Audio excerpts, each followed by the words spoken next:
This is Wheel Bearings.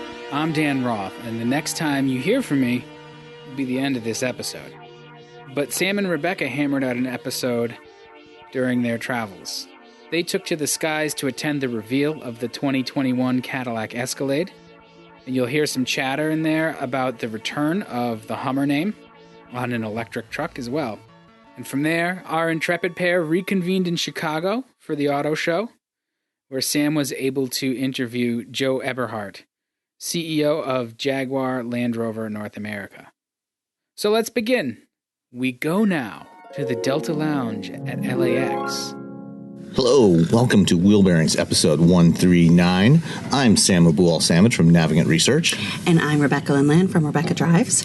And Rebecca and I are sitting together again this morning in the Delta Sky Club Lounge at LAX at dark 30.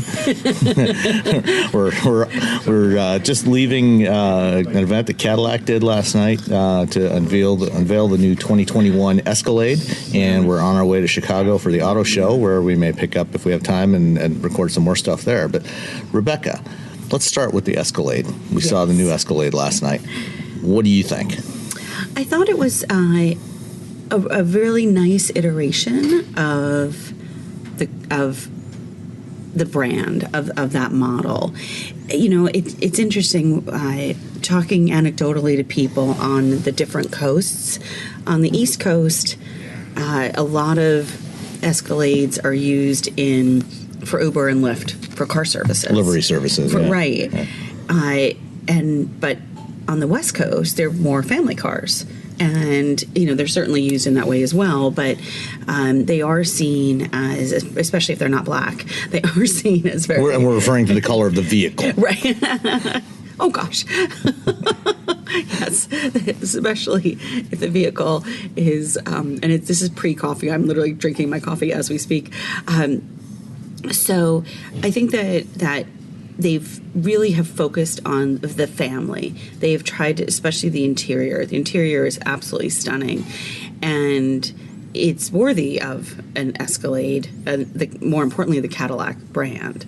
So I think this is, one of Michael Simcoe is the head designer at GM. This is one of his first iterations. We're starting to see his influence on these products, which, for better or for worse, means it's more understated, not as much of an in-your-face sort of design, which some people may want that more. That'll be interesting to see the reception.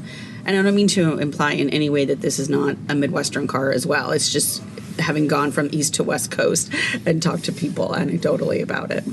Yeah, I mean, the places where you're much more likely to see an Escalade, are, along the two coasts, as well as, across the South. I think, places like Texas, they're right. also very popular, where big SUVs, especially big luxury SUVs, generally tend to be very popular.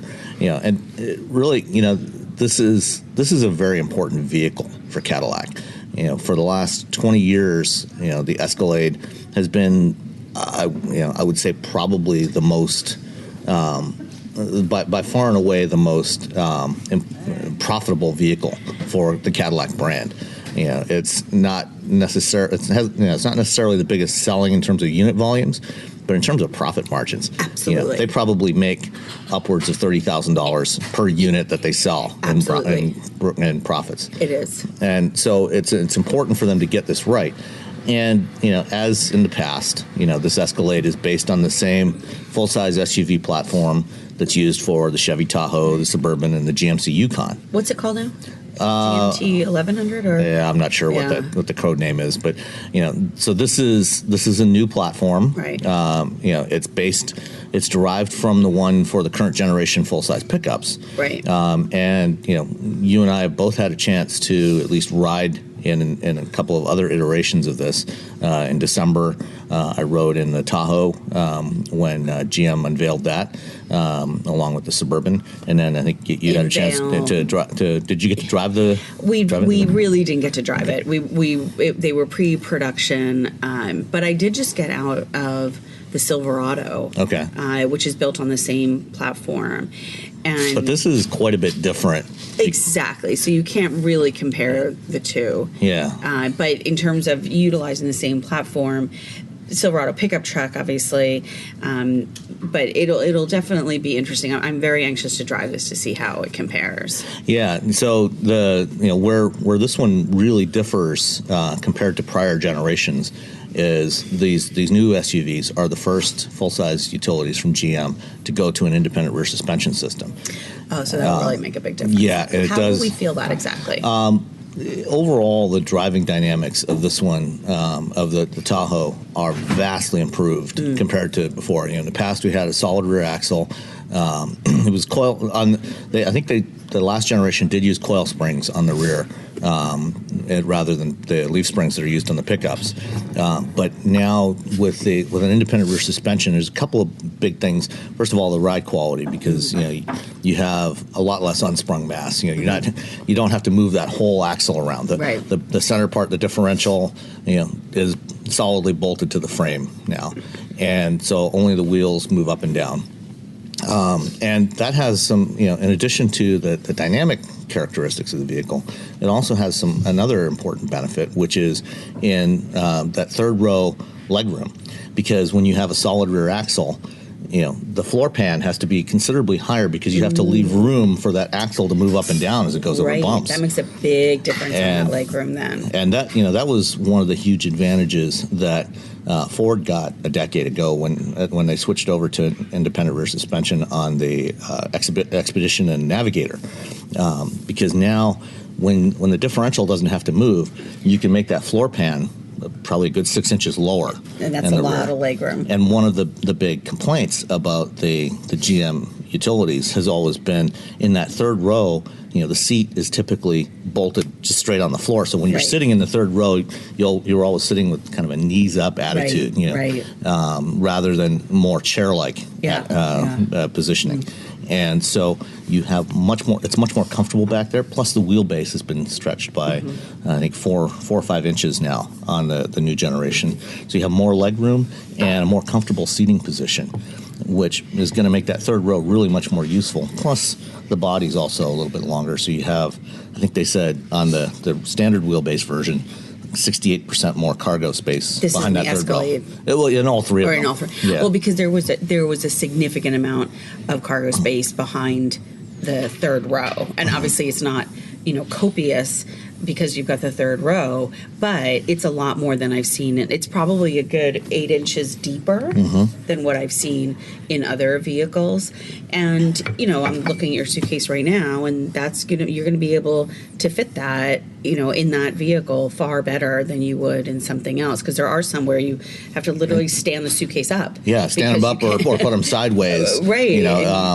Whereas in these new ones you can put them lengthwise and stack them side by side. So it is much more useful. Yeah. Go ahead. I think there was a lot of attention to detail in terms of usage and making it user-friendly and doing things like recognizing how people use these vehicles. And when you have that third row and it's occupied, you still have stuff. You're not just taking, what is it, 2 7-seater max, I think. You're not just taking people to and from someplace. You're doing activities with them. They've got gear to haul around as well, and so I think that they did a good job really paying attention to how people are using it. Yeah, and then the other thing, in addition to just the seating position, the other advantage that this new suspension gets you is they've done a lot better job of body control. One of the things at the Tahoe reveal, or the backgrounder before the actual reveal, which was at the GM Milford Proving Grounds, we had a chance to go for a ride around the ride and handling loop at the Proving Grounds, and they took us. At that time, the first lap we went around in an Expedition, and it was the high-end Expedition with the adaptive damping system, and then we went in the Tahoe. With their optional air spring suspension, which is also available, 4-corner air spring suspension, which is also available on the Escalade. And it's all the other thing that they have on there is their MagnaRide dampers, which are a continuously variable damper that adjusts almost instantaneously, like over 100 times a second. Wow. And so the thing that we noticed, going from the Expedition to the Tahoe, and the same will be true of this vehicle, is that loop we were on has a variety of different road surfaces, going over train tracks and rumble strips, and the kinds of things you're going to see in the real world. Right. And in the Expedition, we got a lot more like side to side head toss, and more vertical motion too. Yeah. And in the Tahoe, it was much more controlled. It was much more minimal side to side motion. Wow. And it felt more supple. Right. And I'm sure that for this one it'll be even better. So that overall makes riding around in this thing a much more pleasant experience. Sure. So yeah, no, and when we think about the brand overall, as you said, I mean, it's incredibly important from a profitability standpoint. But in many ways, it is the flagship now. Sedans are really not the flagships of brands anymore. And certainly not the CT6 is now out of production as of last week. It's certainly not for consumers. And so it's incredibly important to keep Cadillac, especially as they transition into what Steve Carlisle's vision. He's the president of Cadillac. What his vision is, what Michael Simcoe, the head designer for all of GM, but has a very direct line to Steve and is very influential in creating the brand. I also spent some time talking to Melissa Grady, who's the new CMO, and she has a background. She came from Jaguar Land Rover. She was there for a while, and she didn't. It's always interesting with GM people because they're so used to having prepared remarks. Yeah. And so, well, that's true of all executives. Yeah, it is. But just talking to her a little bit about the brand, I think that she does understand that balance between appreciating and building on heritage, but not living in the past. And that's hopefully something that we'll start to see.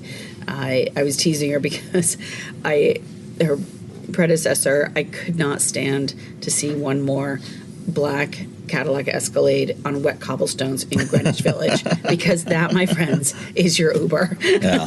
That is your Lyft. That is your ride hailing. Yeah, and unfortunately, that was kind of the hero image for this whole was it Dare Greatly campaign that they did. Yes. You'd see these Cadillacs, as you said, in kind of this foggy image, on the cobblestones in Brooklyn or Greenwich or somewhere. It drove me crazy. It was like, please get that thing to a baseball game. Please put a family in it. Show it how people use it. Yeah. How personal ownership people use it, not how your livery service. I wonder, how much of that was influenced by the fact that, at the time when they came up with that campaign, they had moved Cadillac headquarters to New York. Yeah, exactly. And when you're surrounded by New York, and New York people in the office, because they brought in a lot of people from New York, into the company at the time, in Manhattan, when you see an Escalade, that is 99.9% of the time, it is going to be a black livery vehicle, either an Uber or Lyft or a black car service, and it's going to be parked out in front of some building waiting for, some affluent, passenger to come in, get in the vehicle and go off somewhere.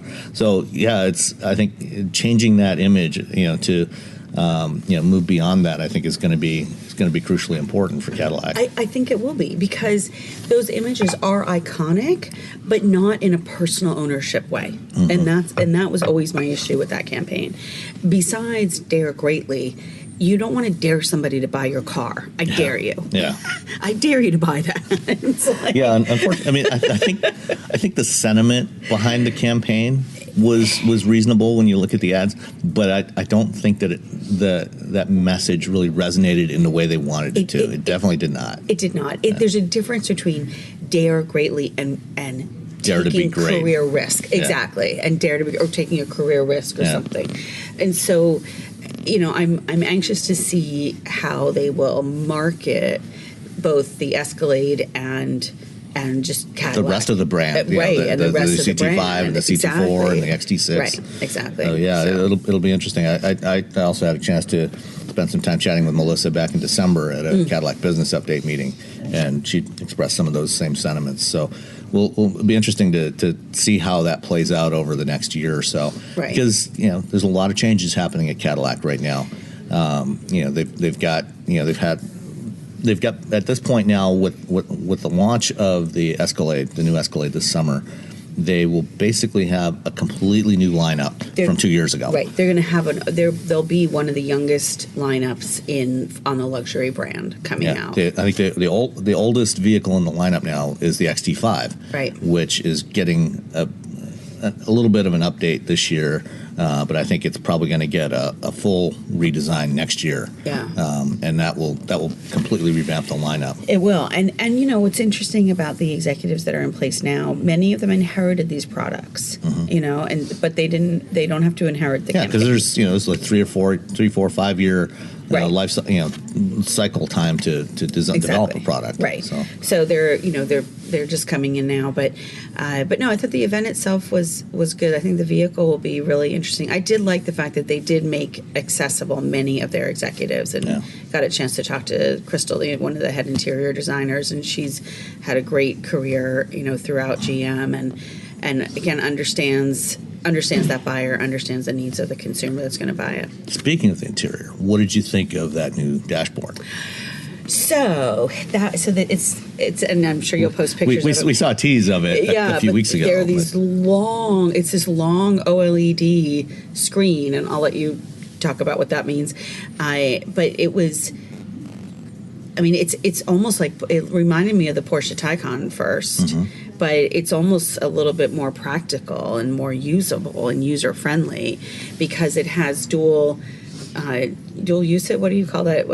Operation, dual operation, dual mode operational. So it's the perfect blend because you can either do touchscreen, which is what I like, or rotary controller on the dash. Rotary control, like Sam likes.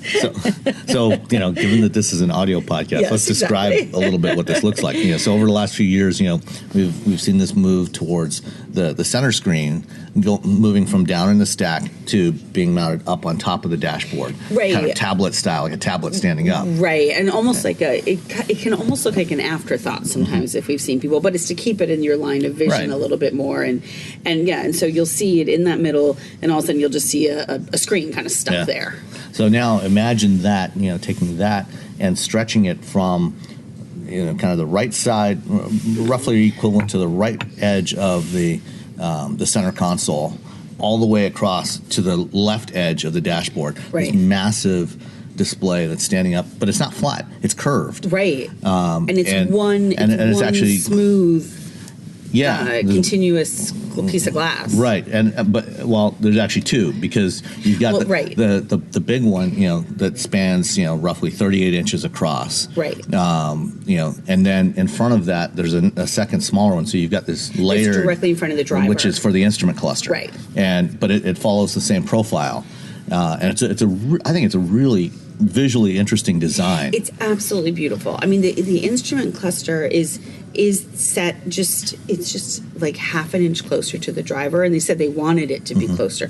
They wanted that to stand out, and so it's this lovely layered effect.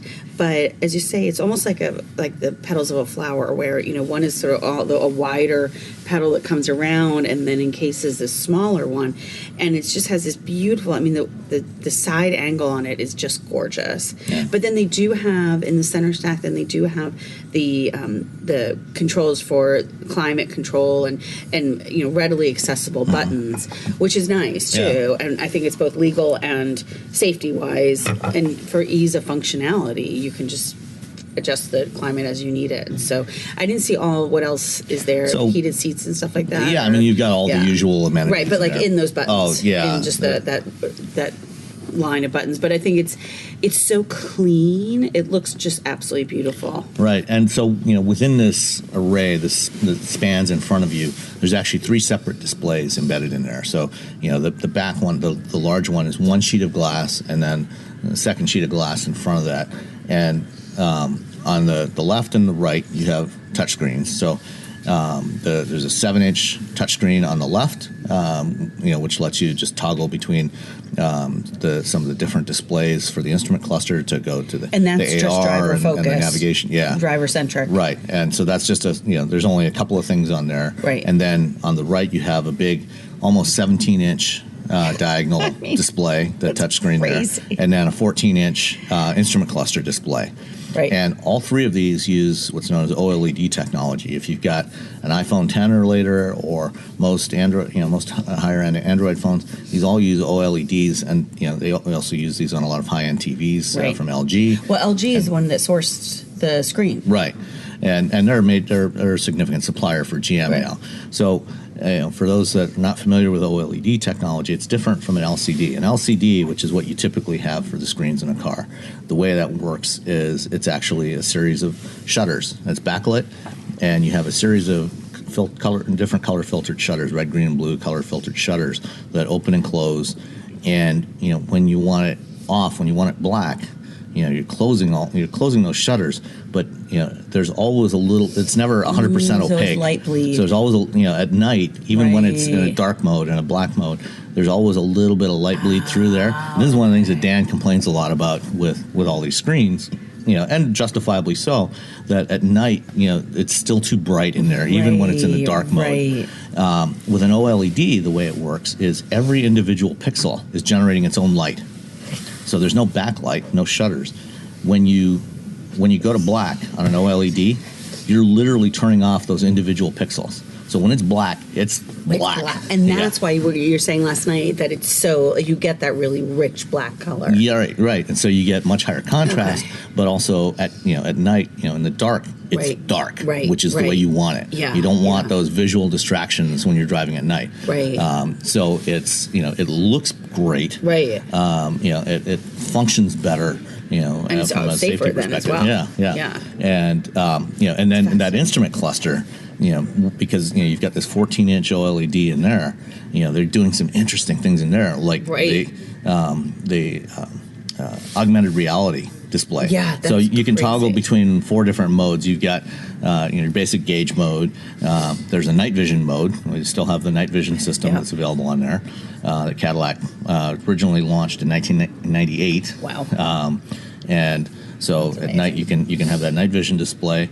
You can have a standard navigation display. So when you're using nav, you can bring the map over from the center screen over right in front of you. Right. And then there's this augmented reality navigation display, which what that does is it takes the view from the forward-facing camera, and they've gone to a higher resolution forward-facing camera. Right. They project that in the cluster, and then overlay the prompts, your navigation prompts, right on that, like on the street. So you see the view. Okay, there's that corner where I'm supposed to turn, and there's the arrow pointing right at that corner, and it's what's right in front of you. Because it's like Google Street Maps. Yes. Right. It's the Google Street Maps. Except it's not Street Maps. It's actually a live view from the camera as you're driving. Oh, because they showed us Google Street Maps. You can get you can get the Google Street View on the center display for the center and the passenger side. Yeah, but the AR display is actually a live. That's so cool. That's what they couldn't demonstrate because they didn't have a camamera. Right. Yeah, because they had this bench set up. Right. Okay. And that's crazy. So it cool. looks. I went through a briefing last week with their head of infotainment, and. We got a demo of that, and it's really cool. It'll be interesting to try it out on the road to see how distracting it might be, because you are looking. I mean, it's up higher than it normally would be, right? But it's still it's not in your head. It's not in the heads-up display. Yeah. That's what I asked about, because that was my first thought too. Was that it seemed like it might be distracting, and so it will be interesting. Yeah. To see how that works out. And then when you get to your destination, it also it like the little Google Maps pin. It actually literally overlays that on the building that is your destination, right. So you can see it. Oh yeah, there's the building, there's the pin. Yeah, okay. So I mean, it's a cool idea. We'll see how well it works in the real world, but it's an interesting approach. Well, it is, but it also is very much a precursor to self-driving. Yeah, it'll help with. I mean, some of the issues with self-driving is just finding that way. Yeah, localizing, right. Getting the vehicle to understand where it is in space in real time. Right. And speaking of that, the Escalade, along with the CT4 and the CT5 this year, are all getting second generation Super Cruise. I haven't driven Super Cruise yet, so I want to try it. Yeah, well, I've driven it a couple times, and so this is an updated version. When they originally did it on the CT6 a couple of years ago, it was based on an older electrical architecture in the vehicle. And the reason why they haven't rolled it out to the new vehicles sooner is because it took a lot of tear up to implement it in the CT6. And rather than go through all that on the existing vehicles, what they did was they waited until they were updating the vehicles with this new, what they call the Global B electrical architecture. They also call it digital vehicle platform, which is designed with this kind of stuff in mind. It enables things like over-the-air software updates. So all that's cybersecurity, both wire harnessing and all the of that computers, the harness, the way the whole electrical system in the vehicle is put together. That's enormous. Yeah, it's a big change, but now it enables them to do this kind of stuff. And so when it launches this spring on the CT5 and the CT4, and then the summer on the Escalade, and then as each new Cadillac model comes out or gets updated over the next year and a half, they will add that to those as well. So they made a bunch of updates. Now, one of the new features it has is auto lane change. So you tap the turn signal, the sensors look around to see if there's anybody in the adjacent lane. If it's clear, the car will steer over and change lanes for you. It's still a hands-off system. Right. They still have the active driver monitor system, but one of the challenges with the original version of that was the way it works. It works very much like Face ID on an iPhone. You've got infrared emitters in the steering wheel, in the steering wheel rim, that light up your face with IR light. So you can't see it, but the IR camera can see it, and it's doing gaze detection. So it's looking to make sure that you're still watching the road. With the original version on the CT6, if you were driving down the road and the sun was behind you over your shoulder, the sunlight coming into the camera would flood it, and it could not see your face, and so it would disengage the system. Oh, gosh. And the first drive I did, the media drive we did, we were driving from Cleveland to Chicago. Left Cleveland early morning, driving west, and the sun was right over my shoulder. Couldn't figure out why the system kept disengaging until about half an hour into the drive, when the sun got up high enough that it was no longer an issue, and then it worked fine. That's crazy. And so they've repackaged it. So from the outside, the camera on the column still looks the same, but now there's some better filtering on there, and they've inside the package there's a hood over the camera. So they've done some stuff to minimize the glare problem with the sun. So it should work much better. And they've expanded the high definition map system that they use, so it's got more information. It knows now which lane you're driving in. So if you try to make a lane change into a lane, that's about to disappear, or it's going to become a ramp, it won't do it. So it's gotten a lot smarter. They've added a couple more radar sensors to the system. So it should be a lot more capable, and it'll continue getting more capable because now they have the ability to do those OTA updates. Right. Very cool. That's awesome. So the other thing that came out this week on Super Bowl Sunday was the GMC Hummer. Yeah. EV. Yes. So we've been hearing for a while now that GM was going to build an electric pickup truck. They started talking about it middle of last year. After early last year, GM tried to make a deal to invest in Rivian. Right. And that didn't come about. Ford ended up making that investment. Yes. And so GM proceeded with its own electric pickup truck program. And Monday of last week, they made an announcement that the Detroit Hamtramck assembly plant, where they previously built the they built the Impala and the Cadillac CT6 and the Chevy Volt and various other things. Now that CT6 production has ended, they're closing that plant temporarily, retooling it from middle of next year onward. That plant is going to be dedicated to electric vehicle production. Right. And initially, there's going to be 3 products out of there. The Cruise Origin, which we talked about last time. Right, yep. And the GMC Hummer EV. Yes. In pickup truck and also in an SUV form. Yes. So what do you think about this? So I think it's a fascinating turn of events for a brand that has a well-established reputation as a gas guzzler. You know, I mean, it's fascinating, but there's a lot of brand equity in there too. And what I was told, because I said, how did you decide, you know, how do you decide to suddenly bring back this brand in under GMC?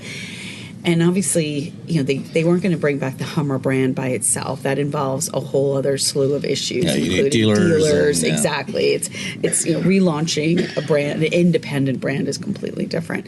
And basically, the whole discussion was, somebody said to Mary Barra, "Hey, I think this is what they should do," and she said, "Okay, that sounds great." Yeah, you know, it was a lot more than that, obviously, but you know, there's understanding that there's brand equity there and brand recognition as well. And I think, you know, it's almost like this great comeback story in somebody remaking themselves, you know, and this brand that's known for one thing coming back and being something completely different. Yeah, I mean, going back to, you know, 2007, 2008, before the recession, you know, Hummer was the poster boy for the opposite of the green movement. Exactly. You know, this is the time, you know, in 2000, starting in about 2006, 2008, you know, we were seeing gas prices rising. You know, it went up to over $4 a gallon across the country. And, you know, everybody, you know, people were trying to promote hybrids and EVs, and then there was, you know, then there was this Hummer out there that was the opposite of everything they, you know, it was the opposite of Prius, you know, and you know, I mean, you had, you know, environmental activists that were going on Hummer lots and vandalizing, you know, dealer lots and vandalizing the vehicles, and you know, so it represented everything that people saw. And then, you know, when we had the meltdown, you know, and GM went through bankruptcy, you know, it's like a lot of people said, you know, the reason why GM went bankrupt, you know, is because they're building all these old style dinosaur vehicles, gas guzzling vehicles. You know, they need to build more efficient vehicles. And, you know, then GM killed Hummer. Right. You know, the last Hummer H3s rolled off the line in 2010, you know, almost 10 years ago now. And, you know, everybody, you know, and, you know, at that point, you know, gas prices were high again. So, you know, it's ironic now that they're bringing it back on an EV. But actually, you know, I think it kind of makes sense because it kind of really symbolizes what GM's been talking about, you know, for a couple of years now. You know, Mary and Mark Royce and others have been saying the future of GM is electric. Right. We're going to go all electric. Right. And, you know, to the extent that, you know, last week after the announcement of the plant retooling, you know, I think Paul Eisenstein was talking to Mark, and, you know, he asked him, you know, because there were some spy photos that showed up of a Corvette, you know, with like a plug on it, a prototype C8 with a plug on it, and he asked, you know, so you're going to do a plug-in hybrid Corvette, and, you know, Royce told him, we're done with hybrids. You know, we're moving away from internal combustion. No more hybrids, no more plug-in hybrids. So if there's going to be a plug-in Corvette, it's going to be an EV. Right. So, you know, this, you know, bringing back this nameplate, this brand that symbolized everything that was the opposite of that as an electric vehicle, I think in some ways is kind of brilliant. You know, I was talking to Stephanie Brinley yesterday. Yeah. You know, she called it kind of lazy. You know, and I guess, you know, in some ways, you know, rather than trying to establish a new brand, you know, it's a little bit, but, you know, I think it does make a lot of sense. I think it's economical. Yeah. I mean, starting a brand new brand, or even under, if you're using it as a GMC whatever, starting a new nameplate is incredibly expensive. Yeah. And there's a really long runway for that. And just talk to Genesis, right? Yeah. You were with them last week. Yeah. Right? And so, you know, Genesis will tell you there's an incredibly long runway. So I don't think that's, Stephanie's a super smart woman, but I don't know that was not my perspective on it. This was going into the stable and picking a horse that maybe had a different reputation. Like a Mustang Mach-E. Right. I mean, that's the thing, is that there's brand equity there. Mm-hmm. And, you know, it's also interesting bringing it under GMC as opposed to Chevy or Cadillac. And again, I sort of like that idea. It's very ironic because when I was living in the Middle East, GMC is incredibly popular over there, and even more so than it is here in many ways. Like, you don't see a lot of Chevys, you see a lot of GMCs. And obviously the Middle East is the bastion of big oil. And so to make it, a GMC nameplate is even more ironic on a global basis. And it's interesting that consumers, even though GMC vehicles are essentially the same as Chevrolet vehicles, the trucks and the utilities, they might have a few additional features here and there, right, but they're effectively the same vehicles. And yet the perception of GMC as a brand is so different from Chevrolet. It's seen as a more premium brand, and their tagline is professional grade. Right. Going back to when they killed Hummer, at that time, going through bankruptcy, and they're trying to decide which brands to kill, which ones to preserve. When the task force, the government task force, came in to work on that, they wanted to kill everything but Chevrolet and Cadillac. Right. They wanted to kill GMC as well, and Buick. And they looked at GMC, and they looked at the data and looked at the average transaction and prices for a GMC versus the equivalent Chevrolet vehicle. And said, we'll keep GMC. Good, thanks. No, that's fine. Very very little additional engineering required. We'll keep that. Good stuff. Yeah. And so I think it makes sense, because it's got this more premium perception. Right. And they've said that they expect when the Hummer goes on sale, it's going to be profitable from day one, which is fascinating for an electric vehicle. Yeah. I mean, that's a bold statement. Yeah. Well, Royce actually said that all of their new EVs are going to be profitable. Well, that's also been one of the tenets of Mary Barra's stand at General Motors is the business case for it. Does this make sense? Mm-hmm. And she has made tough decisions on getting GM out of unprofitable markets, getting it out of unprofitable nameplates, and so it shows a lot of discipline, but also adherence to her perspective on saying if we're not going to do it unless we can make money at it. And so she needs to be commended for that. Yeah, no, I think it's a wise move from a management standpoint. Yeah. And so now I've certainly been critical of GM. Recently, back a couple of years ago, they talked about launching all these new zero emission vehicles, but we hadn't seen anything yet. Right. And now we're finally starting to see that roll out. And all we got was a tease of the Hummer EV. We'll see the full. They're going to unveil it in full in May. Right. But we saw May 20th. We saw a teaser of the front, the grille. And they've kind of taken that classic Hummer 7-slot grille and done a stylized version of it for an EV. So you get these 7 bright vertical bars across this backlit, fascia. Right. And I think it's from there. It looks like an interesting design. And then at the announcement, the plant announcement, the backdrop that they had showed a profile of a more traditional pickup truck profile. So we'll see what the rest of it looks like. But more traditional than what? Than the Cybertruck. So you clearly delineated cab and bed. Right. But sleeker. Right. Right. So clearly they're going to go for something more aerodynamic. It'll be interesting to see what they do with the rest of it. But you're not going to have this triangular monstrosity. Yeah. And then of course the other things that they did reveal about it, 1,000 horsepower. And they talked about 11,500 foot-pounds of torque, which clearly is the torque at the wheels after you go through the gearing. It'll probably be somewhere between 1,200 and 1,400 foot-pounds at the motors. But it's still pretty good. Yeah. Still going to be a lot of fun. Yeah. I mean, this is going to be a real usable truck. Yeah. And so it's going to be, I think it's going to be fascinating to watch, the electric pickup truck market, to see if traditional pickup truck buyers are really willing to go for EVs. Yeah. Because it's a challenging use case for an EV. You can certainly stuff a lot of battery between those frame rails of a pickup truck. There's plenty of room for batteries in there. And you can get a lot of nominal range, but what really happens to the range when you load 2,000 or 3,000 pounds in the bed, or tow a 10, 12, 14,000 pound trailer. Yeah. And we'll see probably early next year we'll start to see, because you're going to have the Rivian R1T coming out, launching production around the end of this year, early next year. The F-150 electric, which we'll probably see sometime in the next few months.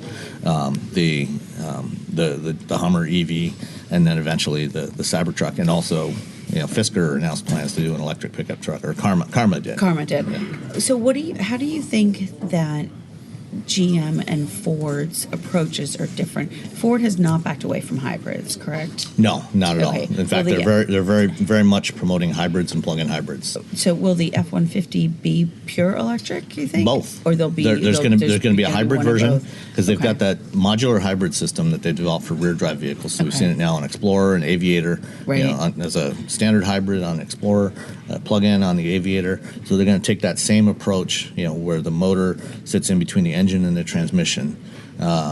Put that in the F-150, also in the Mustang, and also the Bronco is going to get a hybrid version. Okay. Yeah.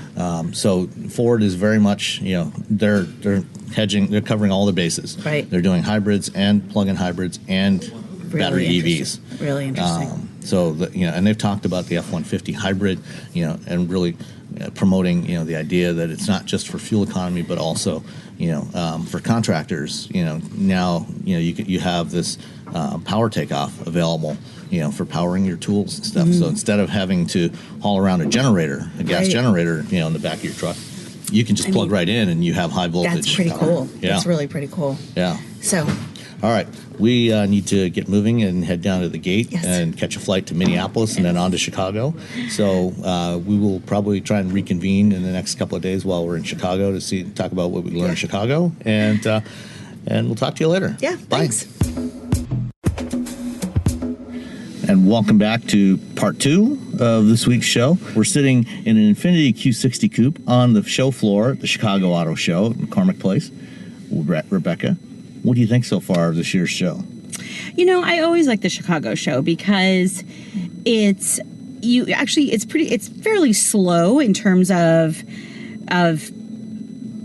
just pace, but it means that you can actually see both the products and the people that you always want to see. Other shows, it's just you just bounce from one meeting to another and you just end up really, I feel like sometimes I've been at auto shows and I haven't seen a car. Yeah. I've just seen people, which is good. I love people. But here, it's a nice balance of going between car, meetings, people, events, and you get to see some cool product. They've had some nice reveals here. Yeah, when I first came to this show in 2007, I think, when I was still writing for Autoblog, from the first time I came here, I remember people joking about this being the biggest little auto show in America. Because from a pure physical size standpoint, it is the biggest auto show in the country. Is that what they count it as? Because I didn't know what that. Yeah, in terms of floor space, here McCormick Center here in Chicago is a huge convention center, and I believe that it is the largest in terms of square footage of auto shows. But even from, it's slowed down since 2007, but even back then, in terms of news, it was always a relatively slower show. There wasn't a lot of huge introductions here. There have been some over the years, but in the past decade or so, there hasn't been a lot of huge product introductions here. But there's some, and it's an interesting place, and like you say, it's a good place to just slow down a little bit and talk to some people, including a little earlier this afternoon. You and I sat down with Joe Eberhardt, the CEO of Jaguar Land Rover North America, and we'll include that on the end. We'll add that on the end of this episode. In terms of, let's start with the product. What have you seen of product today that is interesting? Well, the other thing too is this is the first year that Detroit wasn't before the Chicago Auto Show. True, yeah. So they've been able to take advantage of that. So one of the products I thought was really, really cool was the Ford GT, and not just because it's the Ford GT, because obviously that's an incredible cool by vehicle. Definition. Exactly. But I love the fact that they just put clear coat over the carbon fiber. They also increased the horsepower by 13. But I feel, I just thought that was really, really cool to be able to do that and to show and showcase the carbon fiber body on this thing. That I just thought was really cool. Nissan, who were hosted by, showing a new powertrain in the Frontier, I thought was a little bit interesting. It's a 15-year-old vehicle. Yeah. Well, and they acknowledged that last night at their event. They said, we know the Frontier's been around for a long time. In fact, as part of that demonstration, they brought out the owner, I think his name, Brad Murph, I think his name? Yeah, something, yeah. He's a local Chicago area guy that, runs a delivery business. And he has a 2007 Frontier that they had up on the stage last night that just turned over 1 million miles. Yes. And so, and they had this 13, 14-year-old Frontier sitting there next to a brand new 2020 model that was almost indistinguishable. You can't. The biggest difference from both interior and exterior, but interior, I think the biggest difference was his has crank windows. Yes. And the 2020 with their new powertrain actually has power windows. So that was exciting. They have finally made power windows standard on the Nissan Frontier for 2020. Up until now, manual crank windows have always been standard. You could get power windows as an option, but they were always standard equipment. And so now no more manual crank windows in the Frontier. So that was pretty exciting for them. But they also, as you mentioned, they put in a new powertrain, a new 3.8-liter direct injected V6, which should be more fuel efficient, more powerful than what they had before. And this is also a preview of the next generation Frontier, which is finally coming. They're going to unveil it late this year, and it'll go on sale sometime early in 2021. And I did actually put up a review of the new Frontier powertrain on RebeccaDrives.com. So if you want some more information on that, it's up there. It's up there on the site.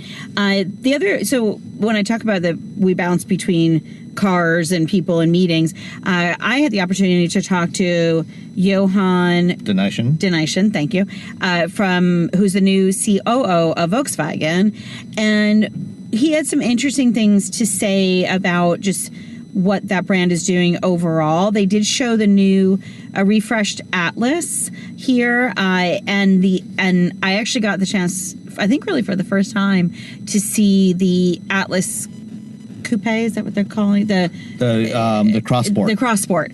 Thank you. But one of the things I asked him was, what do dealers want? What are they looking for? And he said dealers really want performance from the Volkswagen brand.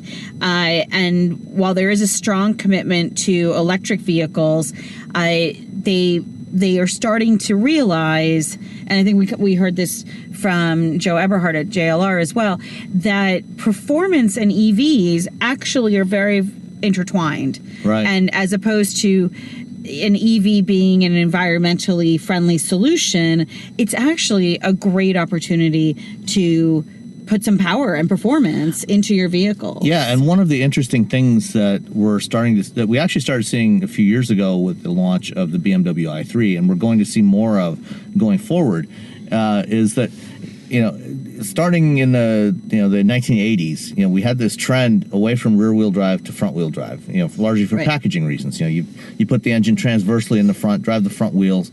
It takes up a lot less space. You have more room inside the vehicle because you don't need a huge transmission tunnel or drive shaft tunnel. And, so most mainstream cars went from rear drive to front drive, which, has some traction advantages in poor weather. Sure. But it also it has some dynamic challenges because when you're asking the front wheels to do both steering effort and tractive effort to move the vehicle, it limits what you can do there.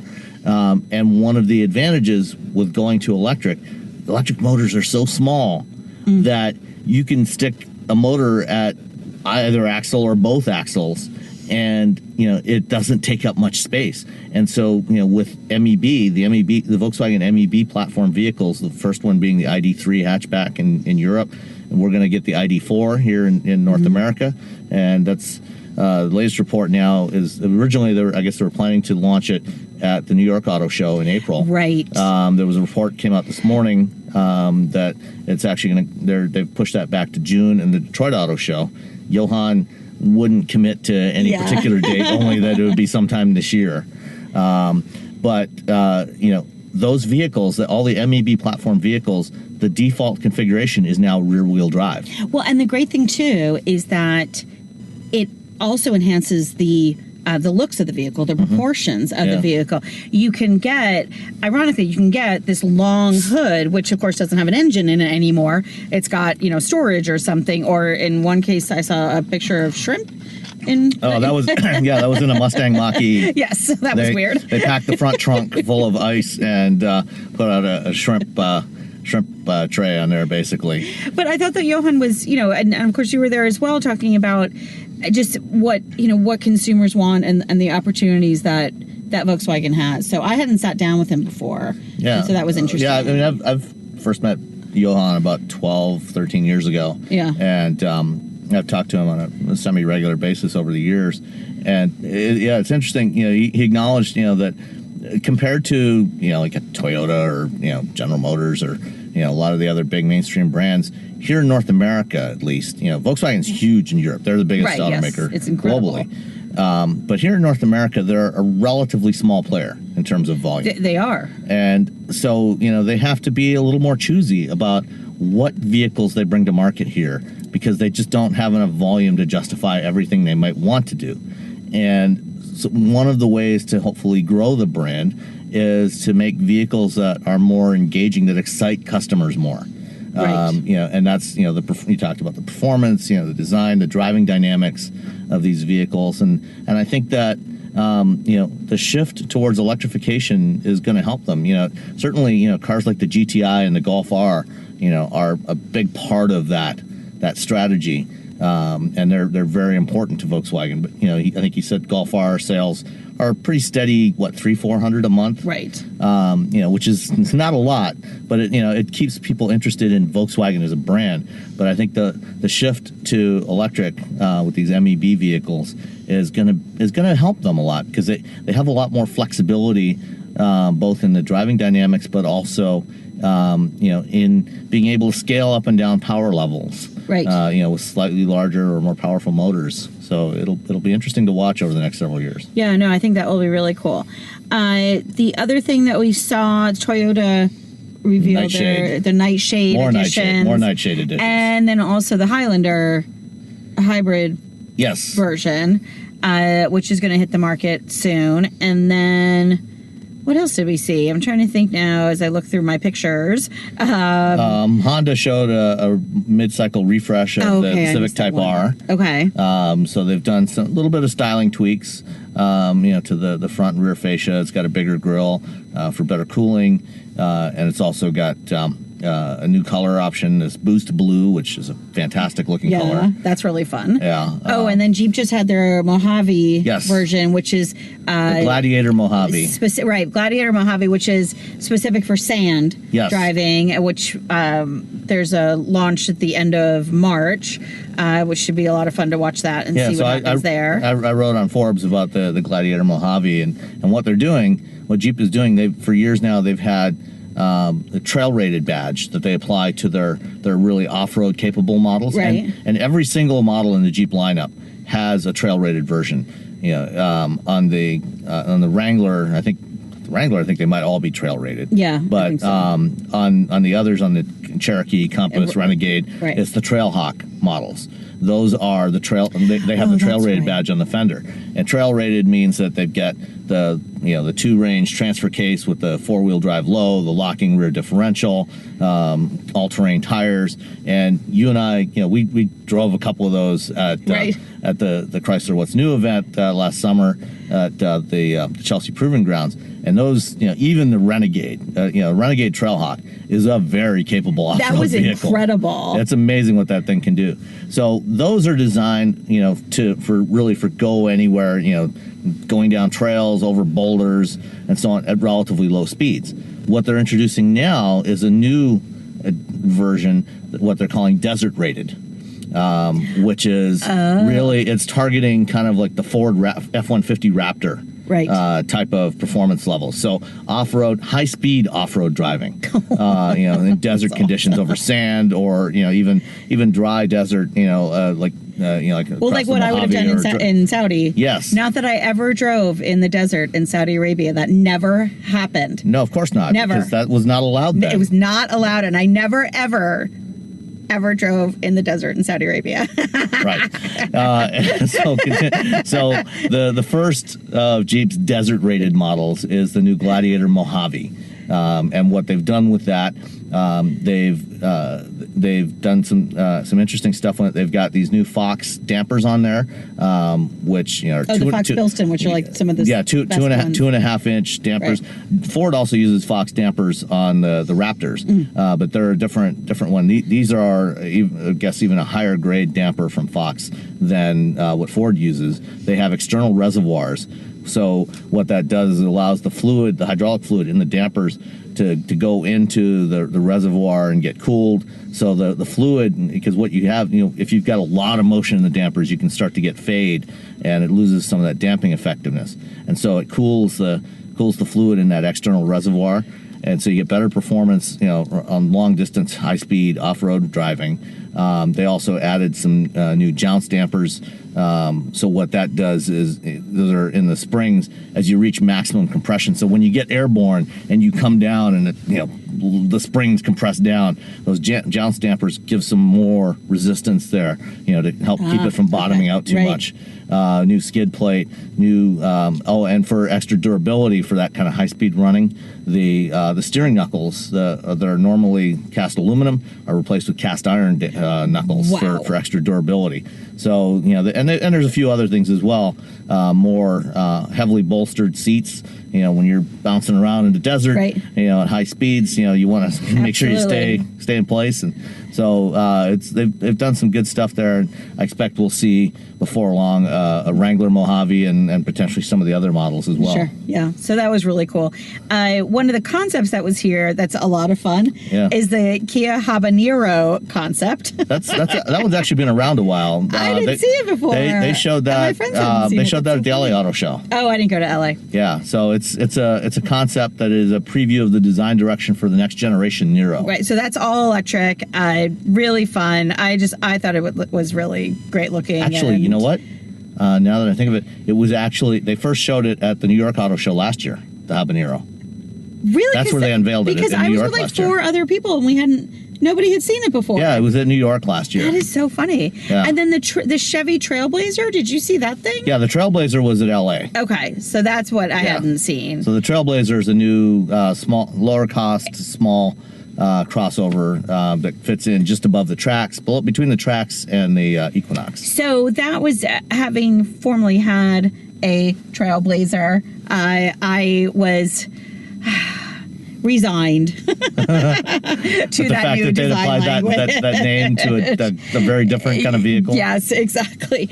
And then I think probably one of the last, really fun things. Well, one more thing from Fiat Chrysler is an update to the Pacifica. Oh, the Pacifica, right, exactly. So you've got the 2021 Pacifica, which gets a little mild external refresh. In the press release, they talked about making it look a little more like a crossover. Whatever, Still has a sliding door. Yeah. I'm unconvinced, but But the big news about it is that for 2021, it'll be the first model that gets FCA's new Uconnect 5 infotainment system, which is much more powerful than before. Like much more powerful processors. It's running Android Automotive underneath. It's got it's got Alexa built in. Cool. So if you're an Alexa user, you can use it just like you would use your Amazon Echo at home or any of your Echo devices. And TomTom navigation, natural language, voice recognition, whole bunch of cool features. And I've got a little video walkthrough that I did with Nick Kappa from Chrysler, and we'll post that up on YouTube, and I'll put a link to it in the show notes. Okay, cool. And then the last thing that is always a highlight of any auto show, are the Subaru puppies. Which I still have to go over and see. Oh my gosh, I haven't they're seen the puppies so cute. So Subaru is actually doing 40 auto shows with puppies now, and they collaborate with a local shelter in town. They take care of a lot of the fees, the adoption fees and stuff. And they said that they have enormous success with puppies that they bring here, and they rotate them out. They bring different. That's great. It's amazing. We just came from Jaguar too. Yes. Jaguar. No, we mentioned that earlier. But they showed the Hot Wheels contest that they're doing, yes. which is really cool. Yeah. So JLR got the Guinness folks to come out, and they got a world record Yes. for the most complex Hot Wheels track, unboosted Hot Wheels track. And There's seven loop-de-loops. They've got it set up on a ramp. They drop the car down there. It goes through 7 loops without any kind of boosting except for gravity. And so they're doing a contest for engineering schools to see who can come up with a more complex Hot Wheels course. And then, if they're able to do that, they're going to give $50,000 towards scholarship for engineering students. So they had some of them here at the Chicago Auto Show from Illinois, one of the universities. I think University of Illinois at Chicago.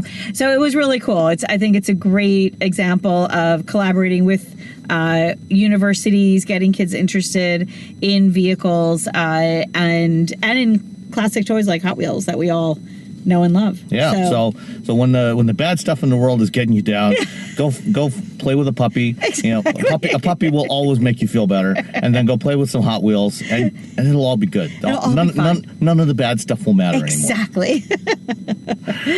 All right, Rebecca. Thank you so much for doing this in person again. Thanks. That was fun. It's always good. Yeah. And from here we'll roll right into the interview with Joe Eberhardt, talking about what Jaguar Land Rover's doing, especially around electrification, what's going on in China, and Brexit. And that'll be it for this episode. Yeah, it's awesome. Right. Thanks, everyone. Bye. So Joe, Jaguar Land Rover's had a couple of challenging years now. It's been tough making the transition as the industry changes. Especially going into electrification. The I-Pace is a wonderful vehicle. It's got, I've driven it. It's great to drive. It is a true Jaguar, but it's struggled in the marketplace, particularly here in North America. What do you see? What's the approach for Jaguar Land Rover going forward as it transitions into this new era of transportation and mobility? And how do you keep the two brands relevant? Yeah, so I would just maybe start by taking a look back historically of our development. And when you say we struggled, I think for the last couple of years, I think globally that's true to some extent for the last year, maybe at the most, because the years before have been significantly successful. Since the Tata ownership of the company, we have tripled our volume in a short 10 years. We have significantly increased our profitability and grew the business dramatically. And in North America specifically, we were the fastest growing brand actually 3 out of the last 4 years, twice with Land Rover and once with Jaguar. We went from selling less than I think it was 40,000 units a short 8 years ago, where we're now at 130,000 units between the two brands. So I think we've actually a remarkable success story for the business in North America, including the last year where we continued to grow despite a flat market. So I think that speaks to the strength of the product portfolio and the strength of the brand. Now, clearly there have been some trends which have been challenging the industry in total, as they have us. The shift from cars to SUVs was much faster and much more pronounced than anybody could have expected. Today it's almost 75% SUVs versus 25% cars. That was a short 2 years ago, 1/3, 2/3. So that trend continues, and that is challenging. We're well positioned with Land Rover to take advantage of that. We are to some degree lucky or happy or have well planned that shift on Jaguar by having the E-Pace and F-Pace, which have done really, really well. And coming to your specific question, we have then added the I-Pace, which was the first battery electric SUV from an established luxury brand. I'm not counting Tesla. Obviously, they were there before. And we've been able to add that. And it was a gutsy move. It was a risky move. I think long term it will pay off. But in the short term, it is challenging, as it is for every other luxury car manufacturer that's not Tesla. I mean, if you have that discussion with Audi, if you have it with others, if you will have it with BMW once they're launched their full electric vehicle, Mercedes just announced they'll delay it for a year. And it's not easy to make a business case out of it for the manufacturer and for the customer, because at the price of gas at the moment in the U.S., it's a difficult economic argument, right? If you drive 15,000 miles on average at $2.50 a gallon, the advantage of the electricity is not enough to offset the incremental cost. So economically, it's a difficult argument. So the only way you can, and there's a lot of questions and doubts still around range and practicality and charging times and where do I charge it. So you take all of that together and it's a difficult sales argument. What needs to happen is people to actually get in a car, drive it, and live with it. Yeah. And that's why customers that do end up buying an electric car have the highest loyalty rate, right? It's 75, 80, 85%, because once they live with it, they realize charging is not an issue. You have your home charger, you plug it in, and you basically always have a full car, right? At 250, 300 mile range, you plug it in, that's all you need. And who drives more than 250 miles on a daily basis?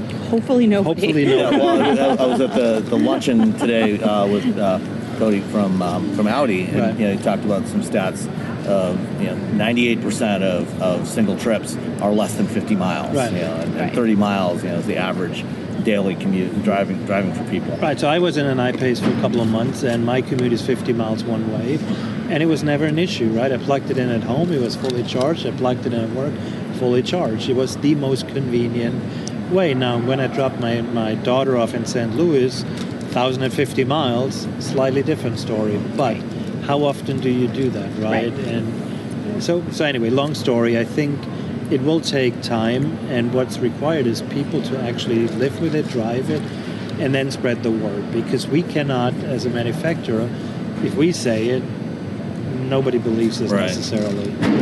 That's the one. And the other issue is just economically, it's still a difficult decision to make.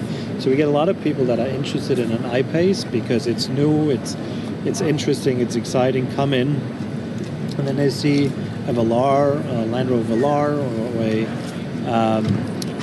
an F-Pace next to it, and they realize from a cost perspective that those are maybe in the short term a little more attractive, and walk out with that, which is okay. Yeah, I mean, you're still selling a car. I still sell a car, Right. but it doesn't help the I-Pace. So. Yeah, there's the lack of learning curve also. The internal combustion engine's familiar, and you look and say, I don't have to learn how to use that. And the risk is significant for people who say, I don't want to spend my money. And you have who's an early adopter. Some people are, they thrive on being an early adopter. Absolutely. And being the first one, but the majority of the market, most people don't necessarily want to be the first one. And those early Innovators are adoptors have already 2%. bought a Tesla. Right. So. It's Yeah. sort of like, because I know luxury car buyers who are like, well, maybe not this time, but my next time I buy a car, I'll buy an electric vehicle. Well, because the Like innovators are 2% of the market. Right. Like if you look at the technology adoption curve, and that is where we have been sitting. The EV market In the EV market, Yeah. it's not coincidence. that we sit there. So how are you? First, from an immediate standpoint, is the coronavirus impacting production in China? Feeling anything from that at all?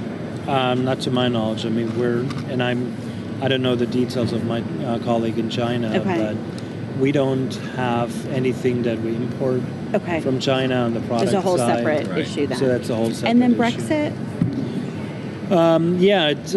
It has happened now, Right. which is the first piece of clarity. But what really needs to happen is now over the next 11 and a half to 12 months is to figure out the trade and customs union between the UK and the rest of the world. assuming that that goes well and that there will be a form of trade and customs agreement, there shouldn't be any impact. But having said that, it took them the last couple of years to get to this point, and we know how well that went. Right, yeah. So, to think that in 11, 12 months everything will be figured out. But now you have Boris. So we hope, we hope it will be an orderly process that will conclude at the end with free trade with the major trading partners, which would be in the interest of everybody. Right. And the iPace is already assembled in Austria. Correct. Do you see perhaps additional products being assembled outside of the UK? I mean, I think you're doing some stuff in China as well. Right. So we have a production facility in Slovakia, in Nitra, which is building the Discovery and will be building the Defender. And then we have the partnership in Austria, which at the moment does the E-Pace and the iPace. We do have a plant in China, but that plant is producing only for local production and sale. They do the Evoque, they do an XF long wheelbase, a Discovery Sport, and an XE is being built locally. Are you concerned about the ZEV mandate out of California? Because that's really not gone away at all. And obviously California's it's a third of the U.S. market. Yeah, I mean, we're compliant either through what we sell ourselves or through credit purchases. At this point, it's well achievable. The standards have changed a little bit at the federal level. The California ones we can meet. So for the time being, we're good. But it's always big question what comes next, right? That nobody knows. It's quite unpredictable, but for the time being, we should be okay. As you try, a couple of years back, JLR talked about shifting significantly towards electrification, having electrification options on every vehicle, and you've started to do that. You've got the new Evoque is 48 volt mild hybrid. You've got plug-in hybrids on the Range Rovers. You've got the iPace and other products coming. Do you, in order to actually get consumer adoption of this, are you looking at any kinds of programs or anything to try to spur more adoption beyond just trying to educate people? Other manufacturers are doing things to try to reduce the friction and some of the pain points, particularly around charging. Right. Yeah, we run a couple of pilots, or have run a couple of pilots in California, where we provided a free home charger installation, for instance, which has worked really well, and we have seen a significant higher uptick in California as a result. We actually focused our communication on the electric sub-segment to a much greater degree, did the home charger pilot. We have worked with our financial services partner, Chase, JP Morgan Chase, through their mortgage division, talk to customers at the time when they actually mortgage their home. Is there to roll in charging, to roll in the charging then, and all of those things start getting some traction and are a bit unusual as a tactic, but have helped us improve in those pilot markets compared to the rest of the country. So based on those learnings, we're looking at rolling that out potentially nationally. We also changed our communication approach, and maybe Stuart, you can talk to that a little bit, to really tell people it's an electric car. Because at the beginning we launched a Jaguar I-Pace and nobody knew what it was really, right? So we were being very subtle in our advertising. There are two things I wanted to say. That one, I don't think that Jaguar is a big enough company to take on the challenge of convincing the U.S. market to start, adopting electrification. I think we have to sort of fall in with everybody else and try and ride the wave of people as they naturally evolve into the electrification market, and then ensure, as Joe said, they have to know when they decide to go shopping for an electric vehicle, decide, do that research, that Jaguar's on their list. Right. And so that's been our priority. And through direct mail and through advertising, we've made that a priority. So some of the new ads that we have out for iPace, as Joe said in the beginning, it was sort of like, you had to really be paying attention, and you had to like figure it out. Oh, it's quiet, it's silent, it's electric. Oh, I get it. No, the new ads that we have for the I-Pace explicitly say this is how Jaguar makes an electric SUV. Explicitly show the customer plugging it in, unplugging it, and then enjoying the car as you'd enjoy any car, which I think is the nice balance that we're not trying to sell you on electrification. We're trying to sell you on the car as an appealing vehicle to own and drive, but we got to make sure you know it's also electric. Right, it just happens to be electric. Right. As well. Right. The reason you're buying it is not because it's electric. Right. We're going to leave that. We're not going to be able to solve that ourselves. Right. People who are interested in electric, they'll need to see it as a normal purchase that's they could relate to. Right. Do you see benefits from Formula E? Definitely.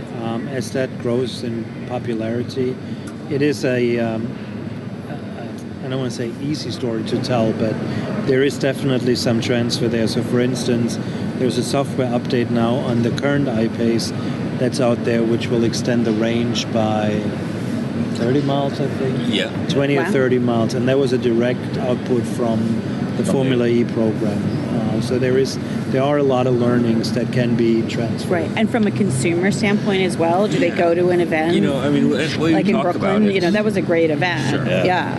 But also just, what's the point of racing in general normally? Is it to communicate a performance message about a vehicle or about a brand? Right. And so now you have a whole sport, Formula E racing, dedicated to communicating really this the idea that electrification is a high performance character in the industry. So I think that's the most important part of Formula E, is it starts to get that word out among the new audience that electric vehicles are about high performance. Right. And that's what makes them appealing, especially at the luxury end. Well, I'm sorry. I was just going to say, we do this on the podcast a lot too. Yeah. With the I-Pace for example, a lot of when you get in that car, it feels like a Jaguar. Right. It's not. Just had the conversation with someone. It's not dramatically different from driving an F-Pace or any other Jaguar, which I think to a Jaguar fan is great. But we think that's a selling point to your average, maybe not the early adopter, but anyone who's going to shop for electric vehicle and say, I want an electric vehicle, I want this new technology, but I also want the car to look and look like an advanced luxury vehicle. And that's why I think it will take a little longer. I think it is strategically the right direction for us. But in a way, it also limits yourself somewhat, right? It takes longer. It's a longer obviously game. Tesla has kind of gone a different direction. Exactly. I was just wondering if you thought that, do you think it's better for Jaguar as a brand to stick with some of that familiarity? I think we almost have to, because we don't have and from a brand perspective, and I'm really passionate about that in my spare time, I teach brand strategy at graduate classes at NYU. So I think you have to be authentic, and you have to, as a brand, know what you're about and then evolve that. You cannot, many brands have tried that. This is who I am today.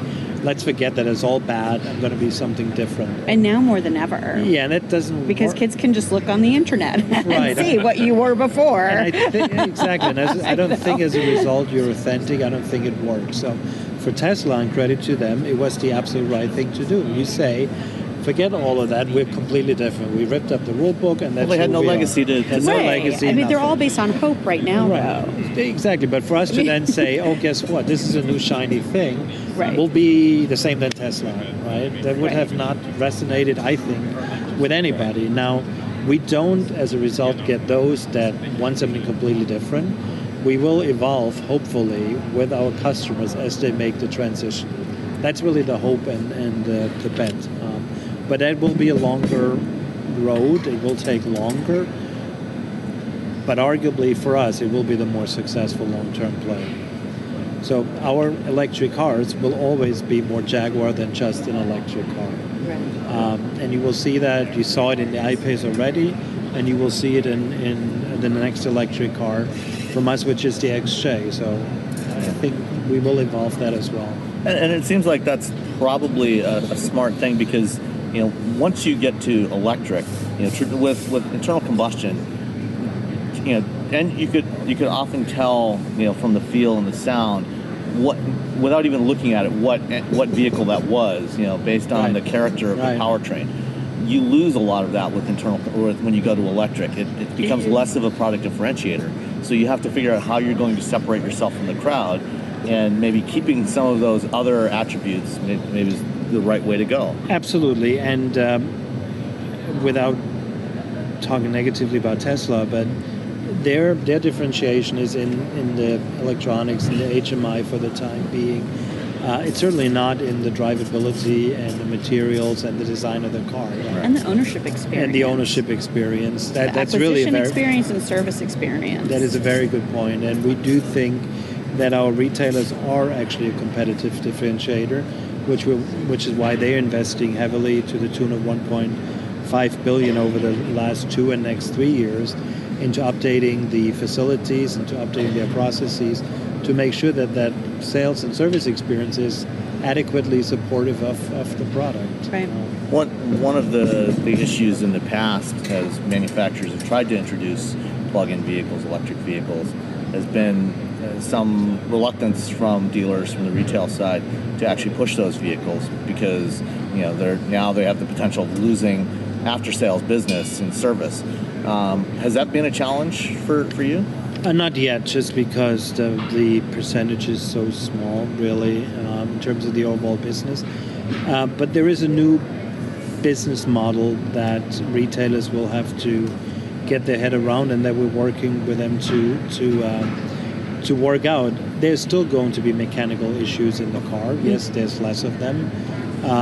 But then they will need to provide other reasons for consumers to spend time and ultimately money at dealerships. And that's this whole experience economy, which we start to transition at the OEM level to. That's why we're spending money on curating things like our 4x4 festival for Land Rover, which we've done in Palm Springs. That's why we're doing things like the Hot Wheels Challenge here to be integrated in dealerships.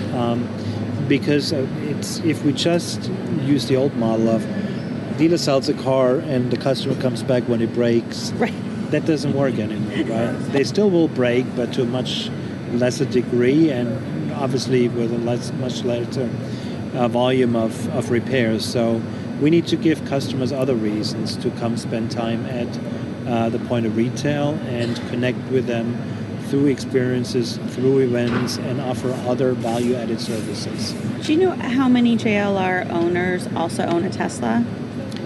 I don't know the exact number. We have it. We can get that to you. It is a fairly sizable number, especially on the Land Rover side.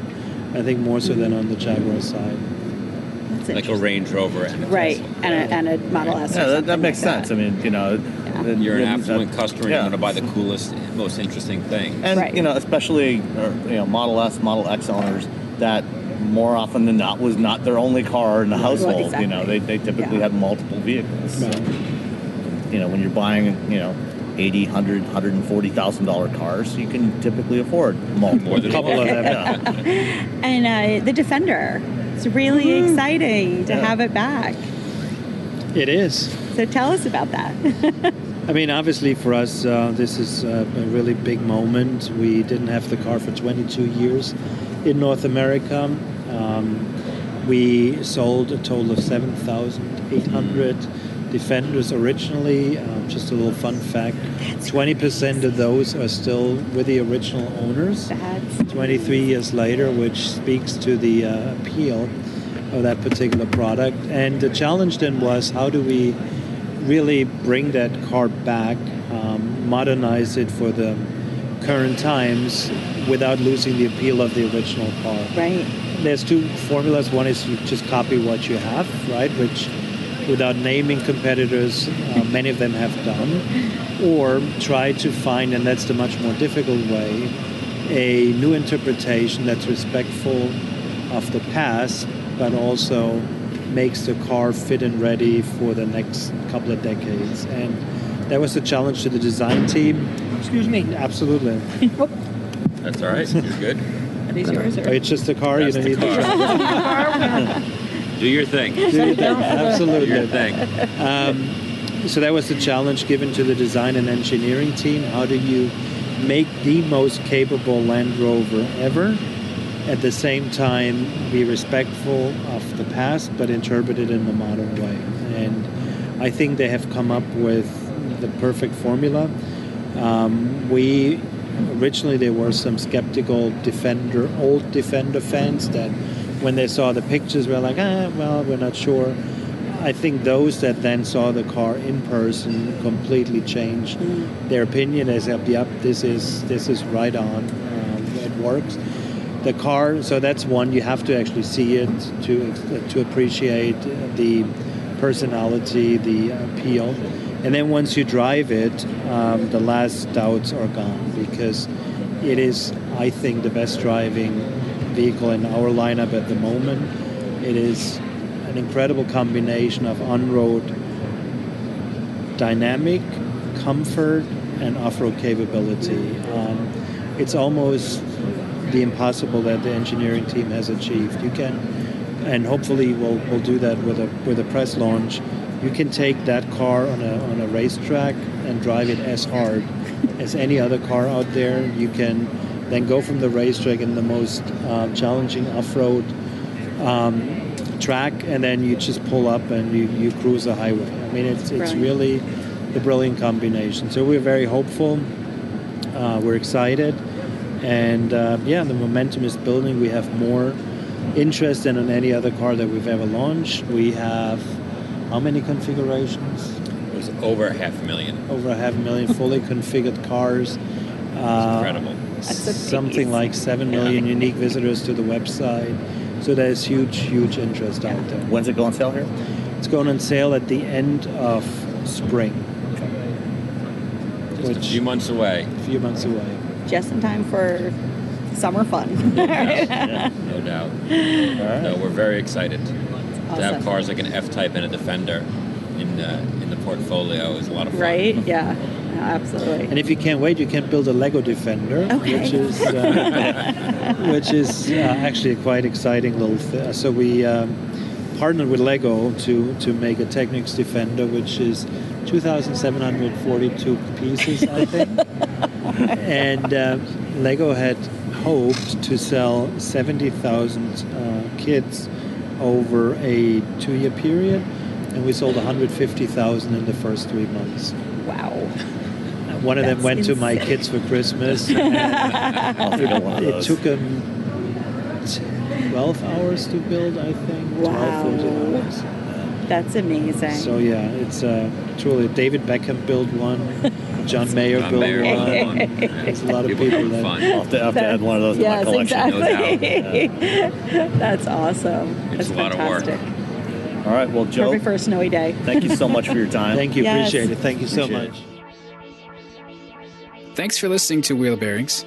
Find us at wheelbearings.media and on Twitter as @wheelbearingscast.